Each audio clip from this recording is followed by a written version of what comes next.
Hello, good afternoon. Before I start talking about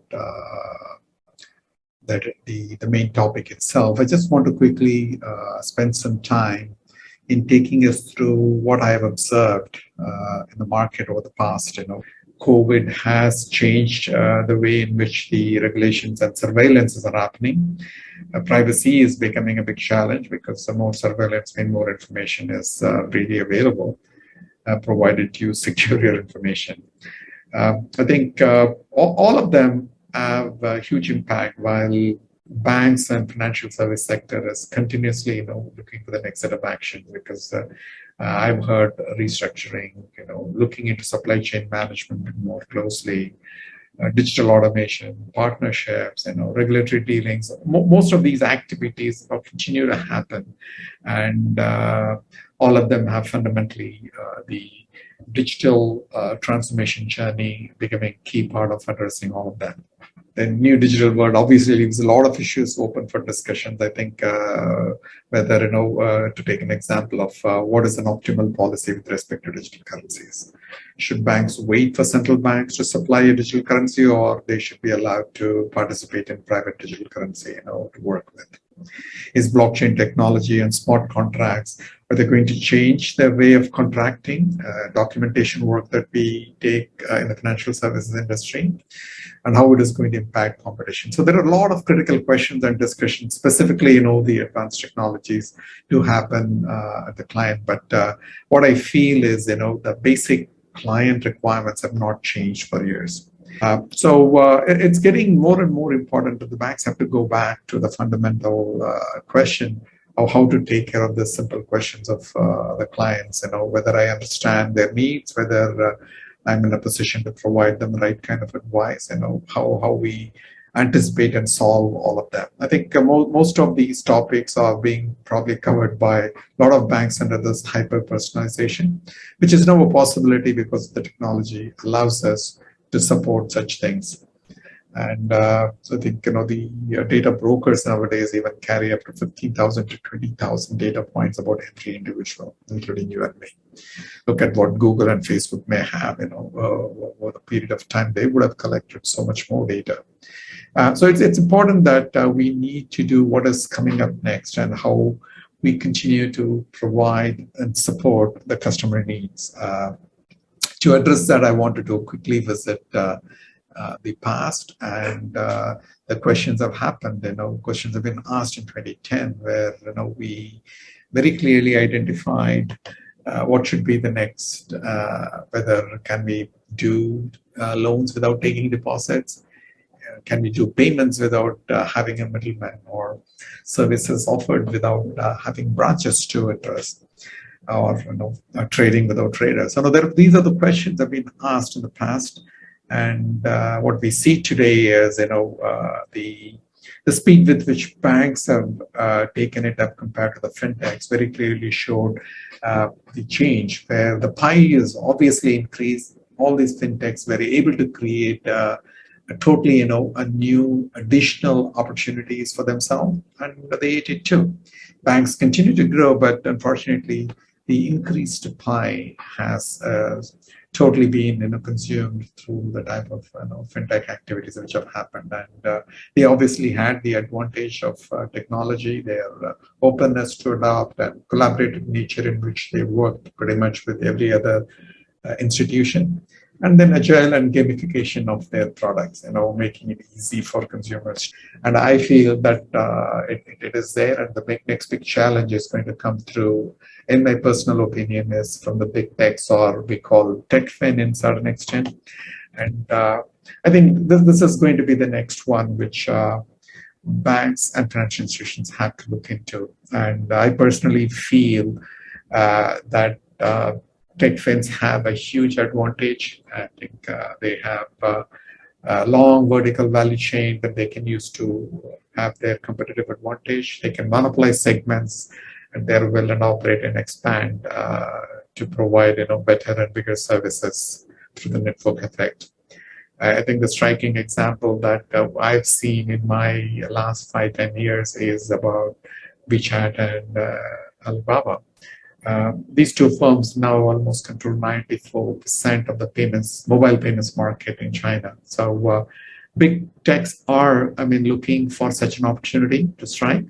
And I think, it's a good area for banks to look into and how to manage uh, this upcoming activities. And I think banks have a definite roadmap. I think banking as a service would become a major need when banks would be able to act as service provider, become a utility, and then start looking into various types of arrangements and embed their utilities and products and then offer through their large customers. For an example, if Singapore Airlines runs with 2-3 million customers, they don't have any financial products to offer to them. So they could probably align with banks such as DBS and embed the products that they could able to offer directly to their consumer, with banks managing that process for them. And with the strength of core banking platform, which has been built over a period of time, using open source and APIs will be the future to start managing the challenge which is coming up from the big techs.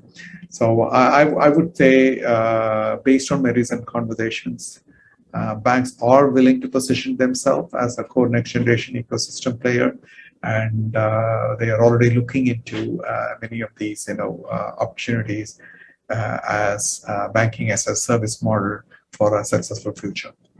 And one final example that I wanted to talk about in this case is that the big techs are also looking at banking opportunities for partnerships. An example of JP Morgan Chase working with Amazon, and Apple is working with Goldman Sachs on the credit product side, and I think Bank of America is also in line with Amazon for loan provisioning products, addressing a large suppliers and ecosystem participants within the Amazon environment.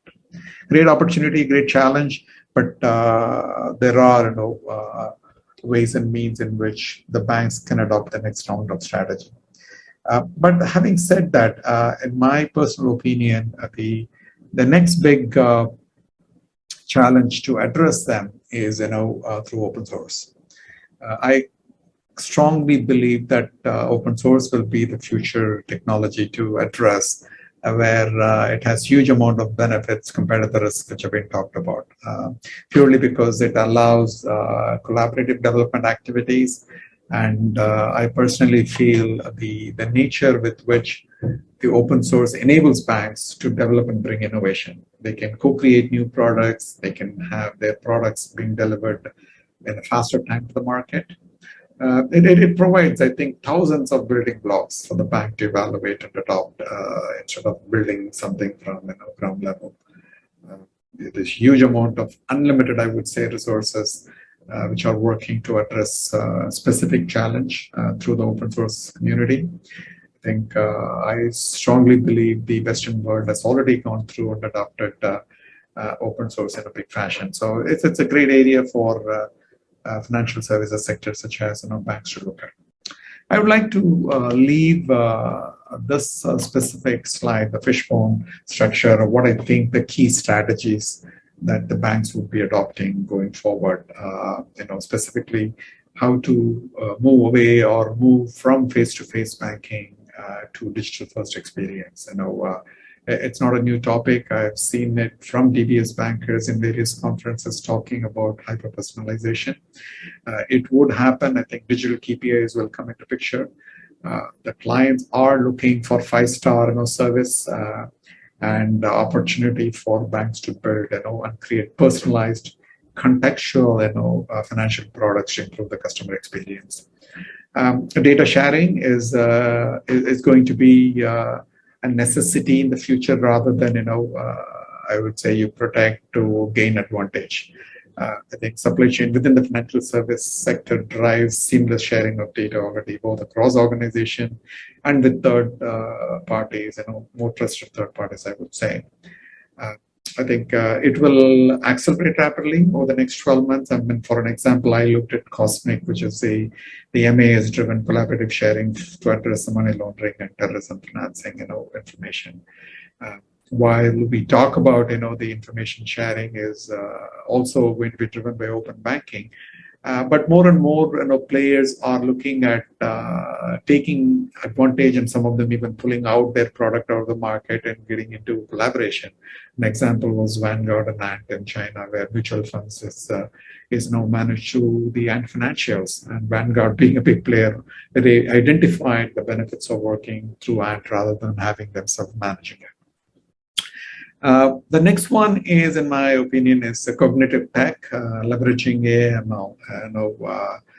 Financial firms are able to create products and match huge requirements of customers at different stages of life purely by utilizing the data which is available within themselves. A lot of emotional quotient-driven models to provide contextualized experience are coming up. Predictive modeling is happening, and the big data is basically helping in combining the behavior-based analytics to come out with products. And a lot of data which already available with incumbents could be used to provide much more personalized products and help their customers to move forward. And I think security is one of my favorite product. I think favorite topic to also talk about. But I think the future is whether the various privacy laws are taking place. The future of security has to move from endpoint security to privacy-first multi-platform security. I think happy to take you through in a different discussion, but we need to be prepared in the future to address them. And finally, not the least, but very important thing is that the open source adoption. Open source technology is become and has become a big fixture in Wall Street. Thanks to the realities, the pressure on the margins in the institutions, and also the IT budgets are driving with the increased, adoption of cloud technology. People are in urgent need for talent and to drive innovation and then get the products out in the market quickly. So open source adoption is a critical important point in the future, and I'm sure the topics which we will discuss in the next few minutes will take you through what we see that's coming up.